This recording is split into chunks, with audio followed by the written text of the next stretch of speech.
All right, this is my second live video, so probably still gonna be a bit rusty, but that's fine. Today I want to cover a couple of things. So at work today, I got my first Porsche 911 T hybrid experience.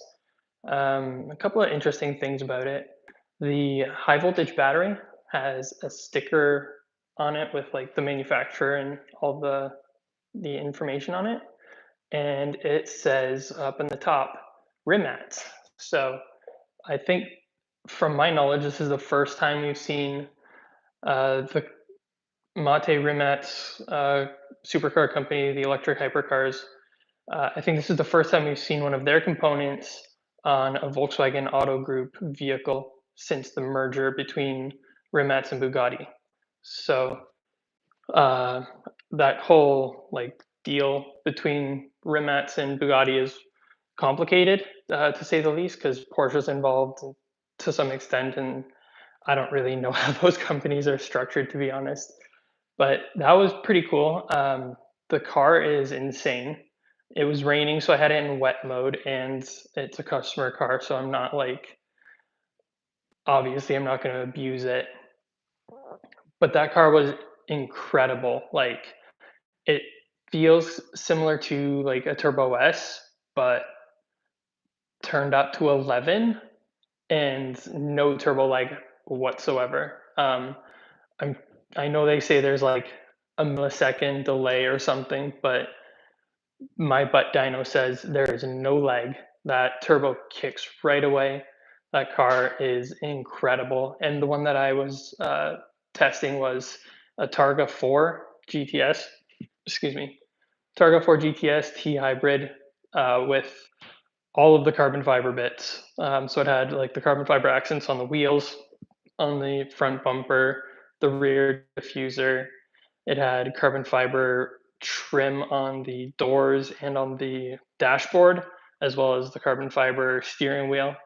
And then to top it all off, it had yellow seat belts and yellow accent stitching, which I thought was like a really nice touch. Some people might think it was too much yellow, but I really liked it. And it was really an incredible vehicle. Hello, Virginia Bell, first person to comment on today's video. Awesome. Uh, yeah, so that car is an incredible experience, and I can understand why anybody would want that. Like, the amount of power on tap at all times is incredible.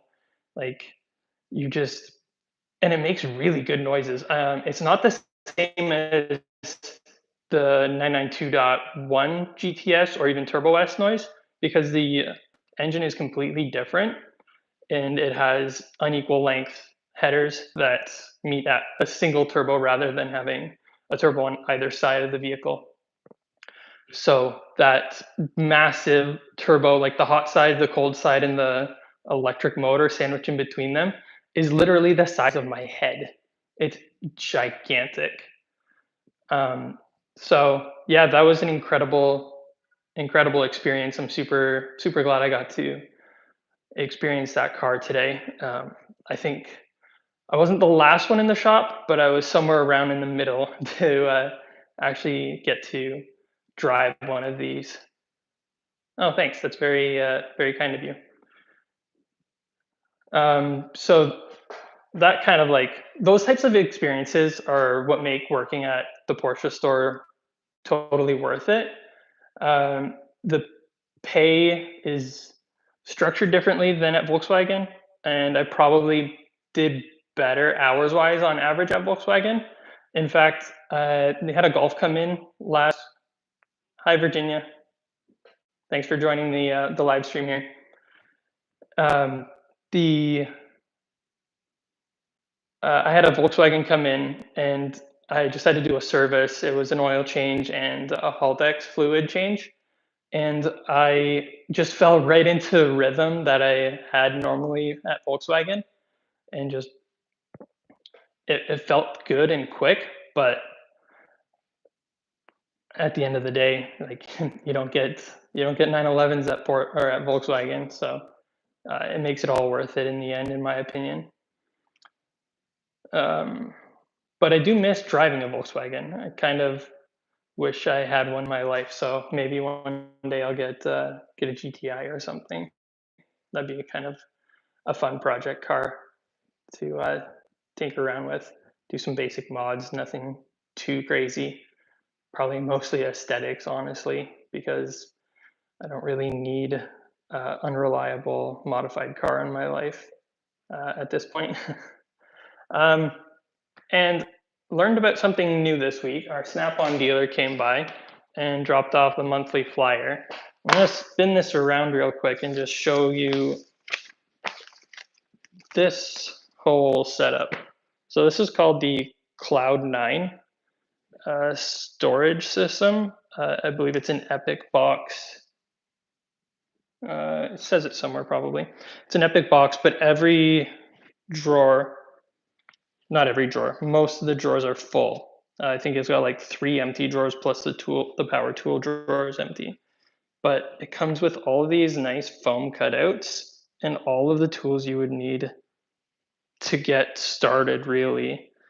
And touting this, they're touting this as like uh, the perfect box for someone that's new to the industry to get. And I just gotta say, I think that marketing is skewed. I think selling this to a brand new technician is a bad idea, especially at the price point. Like if it was a small box with basic hand tools, great. But this isn't for beginners. This is for someone that either needs a second set of tools at another location. Perhaps they want to bring all of their work tools home, do a side hustle at home, and then buy this for work, or vice versa. But to saddle somebody with $80,000 in debt, US, so if you convert that to Maple Leaf dollars, it's like, I think 120 grand. That's insane. You're going to be paying for that for pretty much your entire career. Hey, what's up, SXFR10? Did I get that right? Or is that a T? Thanks for checking out the stream. Yeah, we're just talking about Snap-on tools and their new Cloud9 offering. And I'm just thinking that it's insane that they're marketing this to new techs. And I just can't imagine getting into the trade and having to shell out like 120 grand. Actually, you wouldn't shell it out. So you'd be like getting a loan and you'd be paying that off for what, 10, 15 years? What if a year or two in the trade just doesn't pan out? No, you're not alone. Like, I want that so bad, but I kind of want it like in my home garage, not like I've got my built-ins at work, so I can't buy the box. And I've got all of the basic hand tools that I need. Um, Obviously, I always want to grow and upgrade because I've got like my Mastercraft sockets and some Blue Point stuff that I'd like to upgrade eventually. But that's not a beginner's toolbox. Like let's get a smaller cabinet, fill it with basic hand tools. You don't need, like, I think this thing has like 4 different ratchet options per size or more. I'd have to see it up front, but it's overkill for a newbie, 100%. If you live in Canada, we've got Canadian Tire and Princess Auto. That's a great starter spot for a new technician. Spend $1,000 and you've got a really good setup to start out with. But I just don't see why they're marketing this to a new technician. I think they need to change that, turn it into an upgrade marketing strategy. I don't know. I want it really bad because it's sweet, but like I said, it's too much money for a second or for a newbie to get started in the trade. That's a lot of debt for someone that doesn't even know if they're going to stick around. Welcome, the second coming. I don't like where that went. Okay. Good on you, bud. So I, like I said, I want that tool set for myself, not for newbies. Why you gotta be like that, man? We're just trying to have a chat. Um, keep it PG, or I'm gonna have to remove you. Yep. Okay. Bye.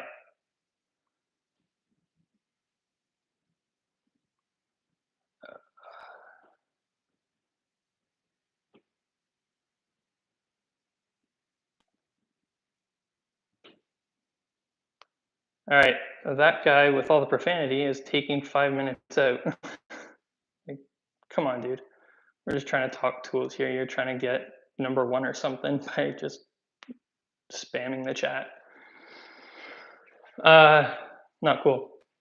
Yeah. So that was my day. My day was great.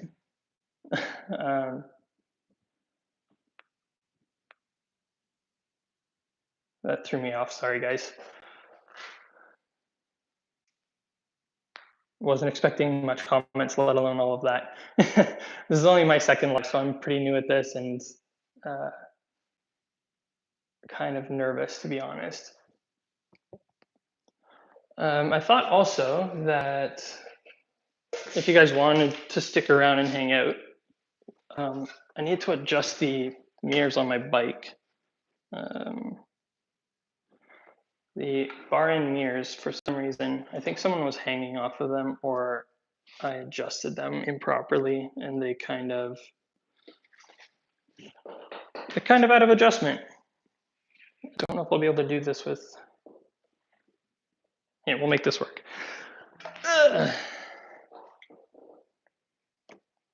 You guys are chilling on the ground with me. Let me remove my key so that that sits there, right on the display, my speedometer.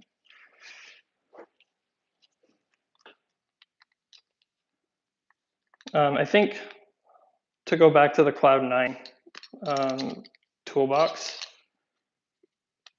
that could also be an incentive as like a shop owner if you wanted to entice a new technician to come join your crew. Tell them, hey, I got this box, it's 80 grand, all the tools in it can be yours if you stick around for 2, 3, 4 years, whatever you can agree to, because that would be a legitimate selling point to get a technician to come join your team, especially with the shortage that a lot of shops are having. Like, I think something's going to have to change. Either technicians are going to have to get paid more, or there's going to have to be some types of benefits, because a lot of shops are paying the bare minimum to have their technicians, or to try and attract new technicians, and it's not really working. In my area, I know for a fact there is at least 2, maybe more dealerships that are offering like referral bonuses to both the technician that is applying for the job and the person that got them the job, or that referred them to the job. And that's all fine and dandy, but basically what you're doing is just trying to poach other technicians from other shops. Like, some technicians are just happy where they are. Like, I mean, I don't think currently there's a number amount that could get me to move from Porsche. Like, I really like where I'm at. I love the team that I work with, and I like the car that I work on. So you gotta entice technicians with a little bit more these days, especially when you've got a ton of guys in the industry, mostly guys. And I don't know if there's a whole lot of women in this situation, but they're getting into their 60s and or even their 50s sometimes, and they want to stop turning wrenches. And I can't say I blame them. Like, body's going to get old and tired very quickly at that age. My knee's already hurt, and so I'm trying to take care of that. But if I was 50 and my knees hurt, we'd be maybe a completely different ball game.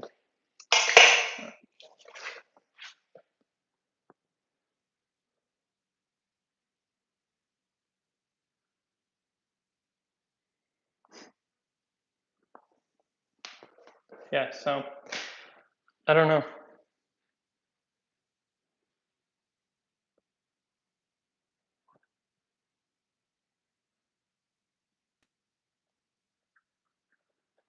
This might sound like an unk thing, but what is a suppository?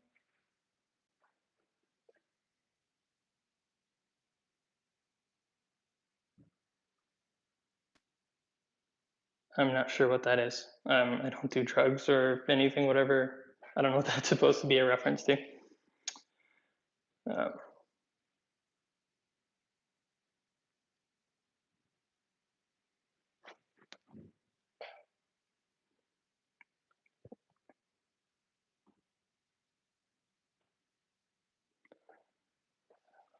all right, I think I got those mirrors adjusted properly, so I think I'm gonna sign off for tonight. Thanks everybody that tuned in. Thank you for your questions and for your comments.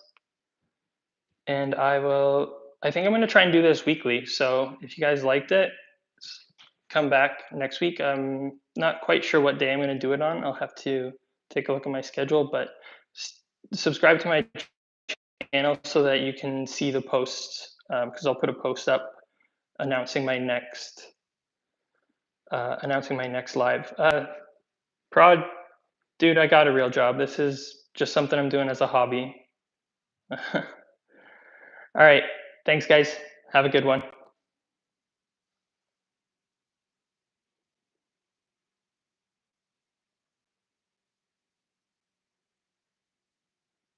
I always forget how to end these things.